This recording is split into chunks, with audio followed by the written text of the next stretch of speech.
सम्माननीय सभामुख महोदय, हामीलाई पाइला पाइलामा सुरक्षा चाहिने, तर स्वयं सुरक्षाकर्मी नै असुरक्षित भएको चिन्ता कसले गर्ने?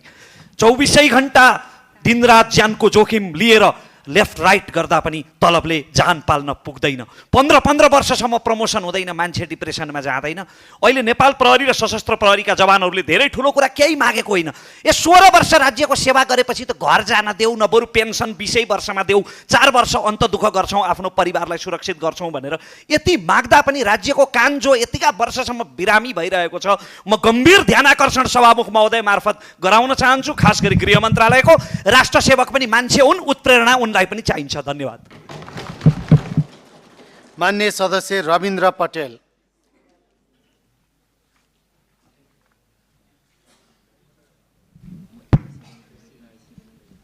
सम्माननीय सभामुख महोदय, सर्वप्रथम म रौतहट 3 का आमजन समुदाय दलित गरिबलाई मलाई यो गरिमामय सदनमा बिना ढेउको पठाउनु भएकोमा हार्दिक धन्यवाद, आभार व्यक्त गर्न चाहन्छु।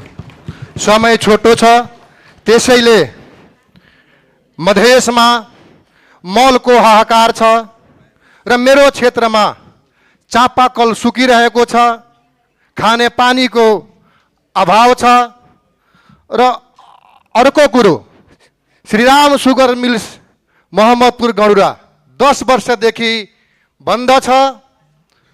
उद्योग वाणिज्य आपूर्ति मन्त्री यही भएकोले एकचोटि विशाल ग्रुप र गोल्छा ग्रुपसित छलफलको लागि र सुचारू गर्नको निमित्त म हार्दिक अनुरोध गर्न चाहन्छु र अर्को गम्भीर कुरा म भन्न चाहन्छु। माननीय सदस्य राजकिशोर महतो।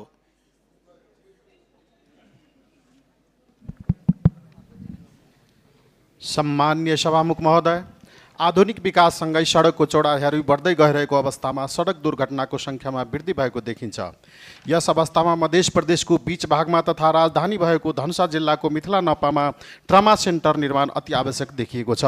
करिब 6 वर्षदेखि धनुषाको मिनपा 7 मा ट्रमाको नाममा ड्रामा भइरहेको छ र नेताहरूको ड्रामा हेर्न जनता बाध्य भएका छन्। तसर्थ करिब 4 बिघा 3 कट्ठा जग्गा ट्रमा सेन्टरकै नाममा उपलब्ध भइसकेको अवस्थामा अत्यावश्यक जीवन रक्षा गर्ने ट्रमा सेन्टर मिनपामा बनोस् भनी सम्मान्य सभामुख मार्फत सरकारसँग माग गर्दछु।